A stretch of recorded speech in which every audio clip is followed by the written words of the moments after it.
welcome. Welcome. How can I help you two? Hi there. We would like to ask you a question. Do students from the academia ever come to Port Ormos? Of course. Especially around this time of year. Students from Sumeru City that are about to graduate often come to Port Ormos to cut loose a little. Many people often talk about how hard it is to get accepted into the academia, let alone graduate. But those who finish their studies and go on to become full-time researchers at the academia have it even harder. Sure, we may not be Sumeru City, but Port Ormos offers beautiful scenery and a stress-free environment. Some even say it's good luck to come to Port Ormos, so students and researchers come flocking here when things get to be too much at the academia. You see over there? Those are students from the academia. They've been looking worried and miserable ever since they got here a few days ago. If you ask me, the life of a merchant is better. So long as the Akasha teaches us what we need, then life is good. Those students seem to be discussing something. Let's see if we can listen in.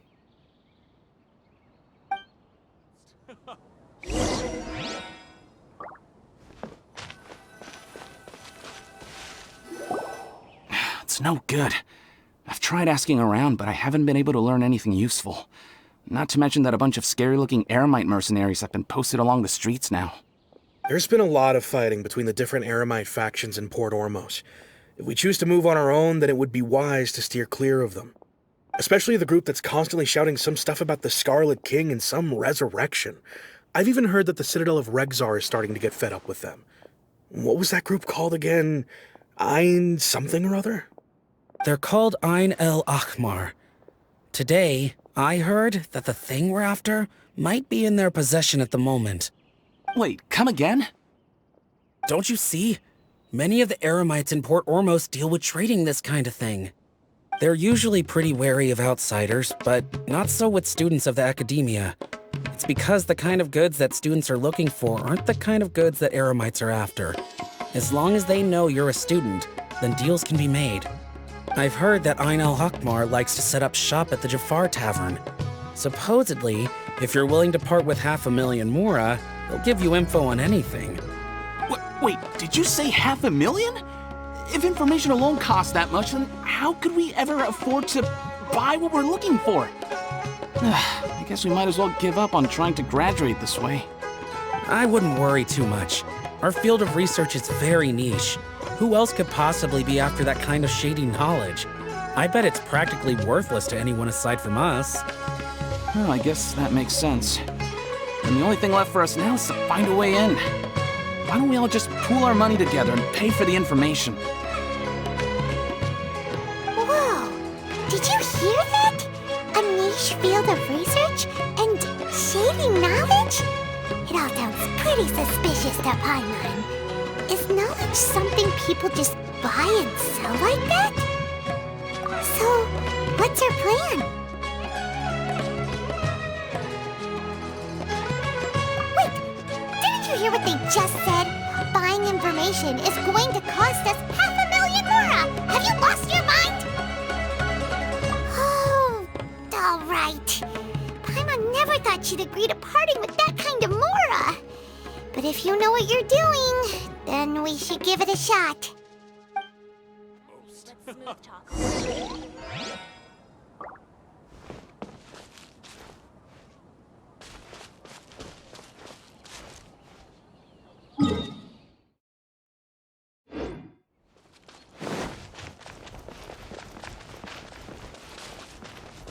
buy some spices? Yeah, all the usual.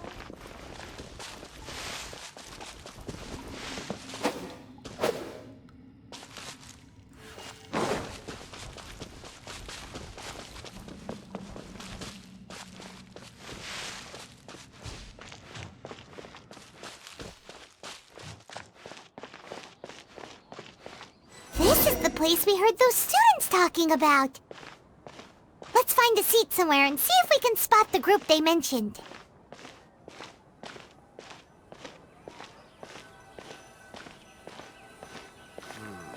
Should I adjust the shipping schedule? What's going on? How can there be Kairagi here? Oh, you've arrived. Please, take a seat. So, they think that they can go toe-to-toe with the boss? Ha! Once we reclaim the power of the Scarlet King, they'll be the first that the boss punishes. They're nothing to be afraid of. Our main rival now is the Caracal Battalion. They've also amassed a significant amount of more this time, so we mustn't underestimate them. How can the Caracal Battalion compete with the boss when they're nothing but a bunch of money-grubbing opportunists out for a quick mora? Yeah, with Boss's fervent devotion, he'll be able to use this power to bring our god back this time. All these guys talk about is the Scarlet King, so they're probably the ones we're looking for. Greater Lord Ruka Devata. That traitor and her followers must not be spared. The day will come when the Scarlet King exacts vengeance on Sumeru, and all of them shall be punished. Yeah, Paimon was wondering what they meant too. We should ask about that if we get the chance later. Feel free to leave.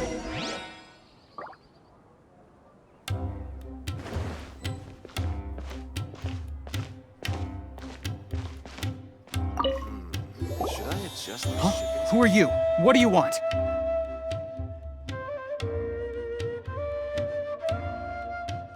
A traveler? Now's probably not the time to talk about that. Didn't the students say Eremites are wary of outsiders? A student? Huh. What's a student from Sumeru City doing in Port Ormos? Ah, well, if it's info you want, you've come to the right place. The question is, can you afford it? Paimon can't stand to see so much more go. But there's no other choice right now. Here, this is the merchant's address. Whatever you're looking for, you'll find it there. Well, what are you waiting for? Oh, that's right. We heard you mention the Scarlet King just now. We're actually interested to know more because we're archaeology students. Fine. Since you've already handed over the Mora, I guess I can throw in a little extra info. As you can see, members of Ain al-Ahmar are devout believers of the Scarlet King. Years ago, the Scarlet King founded the great desert nation that was our homeland. It was an advanced civilization, far beyond anything you'll see in present-day Sumeru. The Scarlet King was the rightful god of wisdom, but he was betrayed by a companion he trusted. She even stripped him of his title, God of Wisdom. So, you mean the traitor was... Greater Lord Ruka Devata, yes! That shameless wretch destroyed the Scarlet King's civilization, and our ancestors were forced to flee to this land where we were made to suffer the tyranny of our enemies. Furthermore, she conspired with the Academia to cover up the truth of her actions, and create the merciful and benevolent facade for which she is now known. Ugh, just thinking about it sickens me. But the story doesn't end there, oh no. The Scarlet King isn't truly dead. The voice of the Oracle has been heard in the desert, prophesying his resurrection.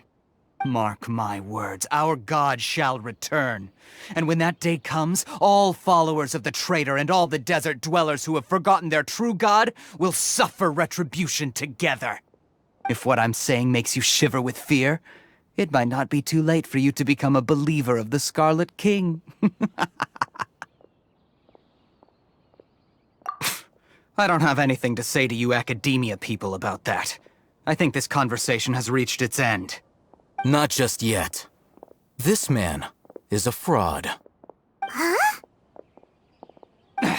You again? Deranged Academia lunatic. Yes, it's me again. I already warned you that if you weren't willing to sit and discuss things with me, I'd take measures to make things uncomfortable for you. Listen to me. That address he gave you is fake. Or at least, you won't find a merchant waiting for you there. This group has been boasting all around that they can provide information on a certain item as a means of luring people into their territory. Once you show up, they keep up the act until they have hard evidence that you want to purchase said item. Then they use that to squeeze you for all the more you're worth. Hey! Shut it all, Hatham! What are you playing at, trying to ruin our business like this, hmm? I told you the other day. I wish to discuss my terms with your boss. Ha! The boss made it perfectly clear that he won't negotiate with you. Yes, and in no uncertain terms. But that was then. It does not preclude him from changing his mind in the future. I'm warning you, don't push us, or this could get ugly. We don't usually get rough with people from the academia because it just complicates things. For a lunatic like you, though, we might just have to make an exception. If you're suggesting that we escalate this from a verbal exchange to a physical one, I accept.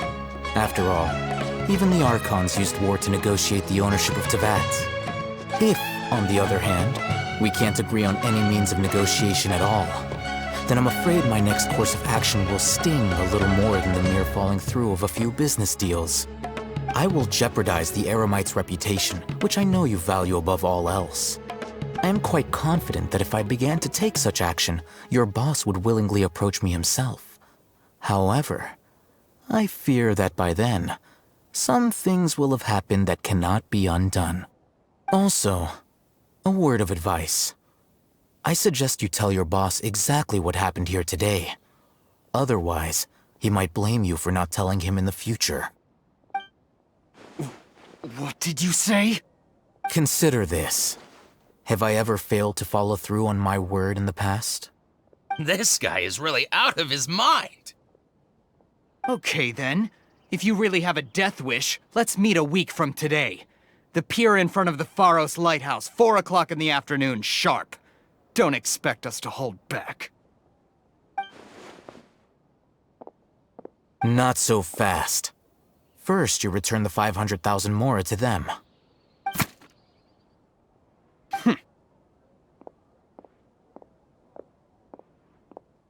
Please, I beg you, don't provoke them. We can't afford any trouble with this crowd. They haven't even paid for their food yet. Ah, Mr. Iman. There appears to be fewer staff in the restaurant recently. This wouldn't happen to be because they're all busy spreading the word to the students, would it? Well...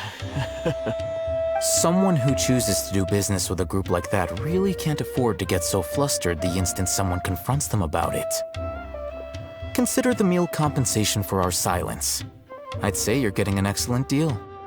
Whoa, did you see that? He not only got us our Mora back, but sent the Amorites running too. Plus, he seems to know a lot about what's going on around here. Let's catch up with him and ask some questions. You would